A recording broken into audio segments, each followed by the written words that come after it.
Assalamualaikum warahmatullahi wabarakatuh. Pada video kali ini saya akan menjabarkan koneksi antar materi tugas modul 2.3.A.8.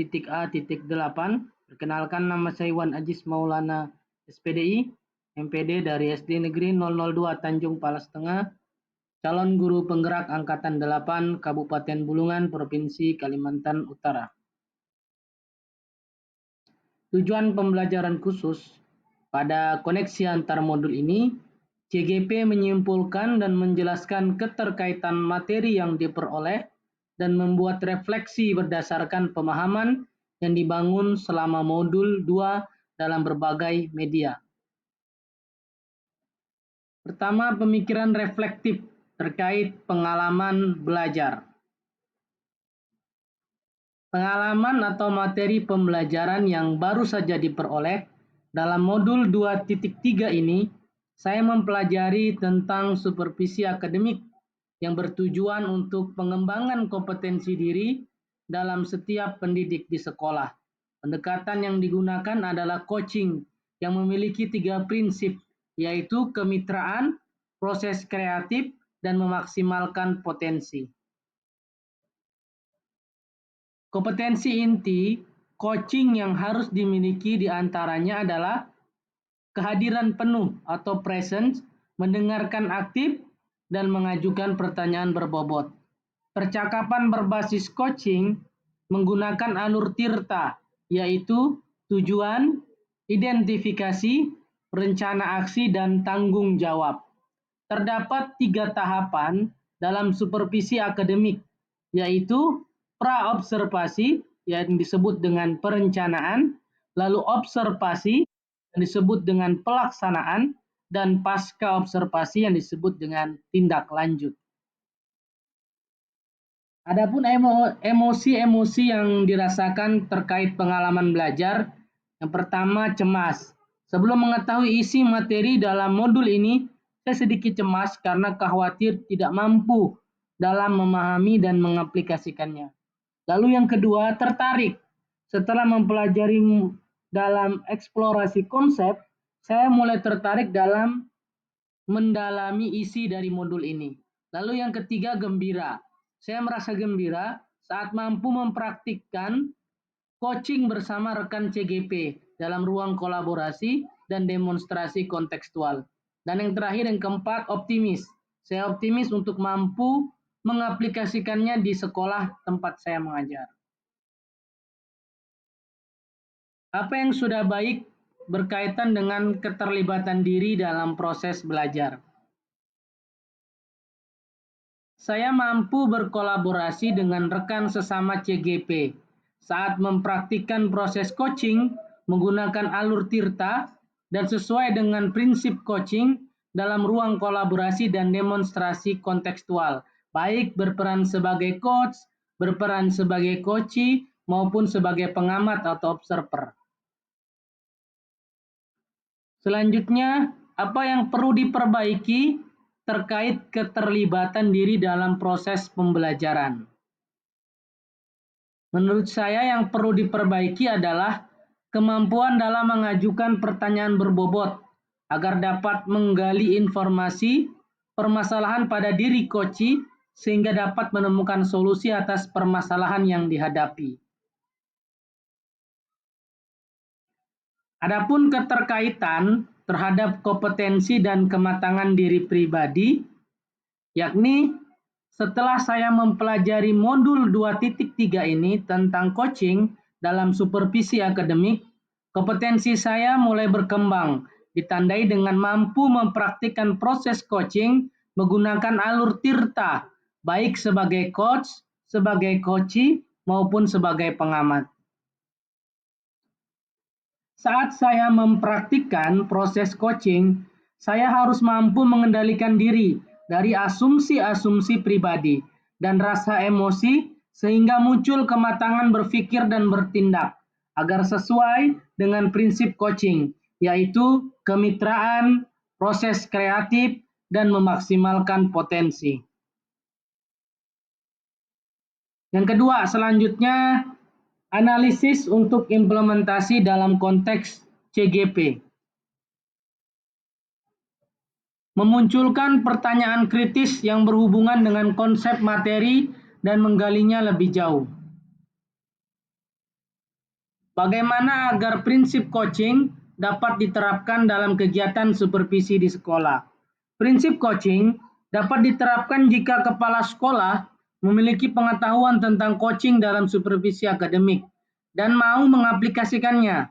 Kegiatan supervisi jangan hanya bertujuan sebagai bagian penilaian guru, namun supervisi harus dijadikan sebagai cara untuk meningkatkan kompetensi akademik guru, sehingga tidak hanya melakukan observasi kelas saja.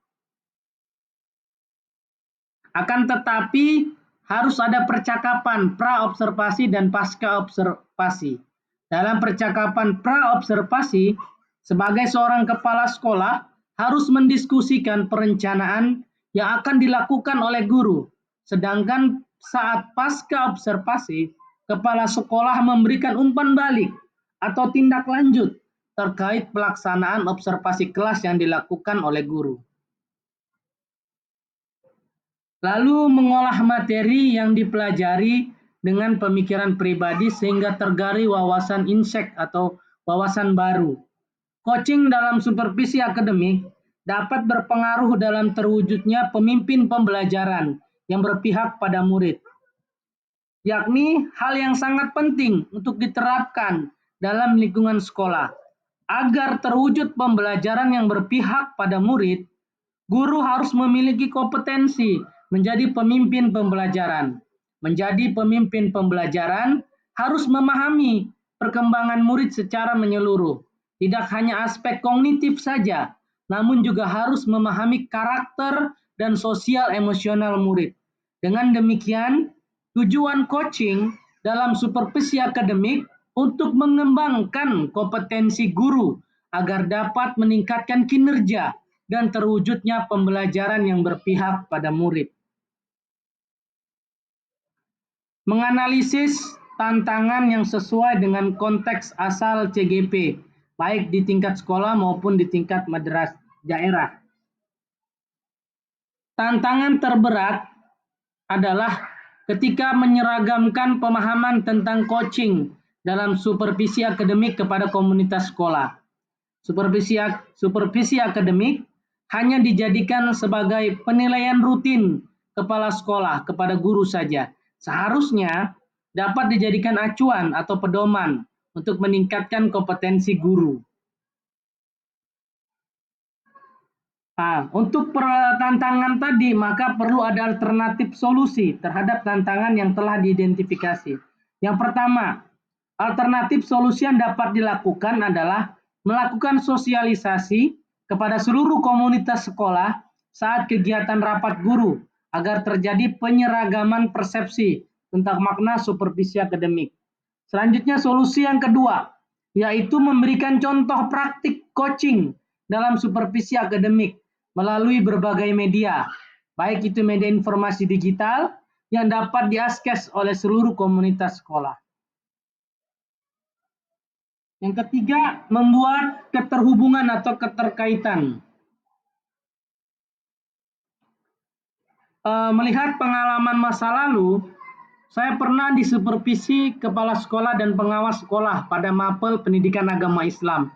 Namun kegiatan supervisi tersebut hanya sebatas menjalankan kewajiban tanpa mengetahui makna supervisi yang sebenarnya. Kegiatan supervisi akademik hanya dilakukan saat kepala sekolah atau pengawas melakukan observasi kelas tanpa adanya kegiatan pra-observasi dan pasca observasi, sehingga hanya sebatas pemberian nilai pada guru. Harapan penerapan di masa yang mendatang, ke depan kegiatan supervisi ini harus dijadikan sebagai salah satu bagian dalam peningkatan kompetensi guru dalam bidang akademik dengan menggunakan prinsip coaching, yaitu kemitraan, proses kreatif, dan memaksimalkan potensi. Selanjutnya, konsep atau praktik baik yang dilakukan dari modul lain yang telah dipelajari. Kita melihat keterkaitan atau keterhubungan dari modul 2.1 dengan modul 2.3. Dalam pembelajaran berdiferensiasi, murid dikelompokkan berdasarkan kebutuhan belajarnya agar dapat memaksimalkan potensi yang dimiliki. Begitu pula dengan praktek coaching yang harus memaksimalkan potensi coachee agar dapat menemukan sendiri solusi atas permasalahan yang dihadapi. Oke, selanjutnya keterkaitan pada modul 2.2 dengan modul 2.3. Dalam modul 2.2, yakni dalam pembelajaran sosial emosional, terdapat teknik stop dan mindfulness, kesadaran penuh, yang dilakukan untuk dapat membuat suasana menjadi lebih kondusif. Saat melakukan coaching, maka seorang coach harus mampu menerapkan teknik tersebut agar dapat fokus dan terwujud kehadiran penuh saat melakukan proses coaching. Informasi terakhir, informasi yang didapat dari orang atau sumber lain di luar bahan ajar pendidikan guru penggerak, faktor utama pelaksanaan supervisi akademik oleh kepala sekolah. Di sini terlihat bahwasannya kesadaran kepala sekolah akan kompetensi supervisi akademik yang harus dijadikan semangat dan dukungan oleh para guru. Coaching yang diberikan kepala sekolah akan memberikan pengaruh pada proses pembelajaran. Suasana kebersamaan sekolah yang mendukung bisa dijadikan sebagai sarana untuk membangun kinerja lebih maksimal dan kegiatan supervisi akan berjalan dengan nyaman. Ini disampaikan oleh Putra Aditya Dwi dalam artikelnya penerapan coaching untuk meningkatkan kompetensi kepala sekolah dalam supervisi akademik.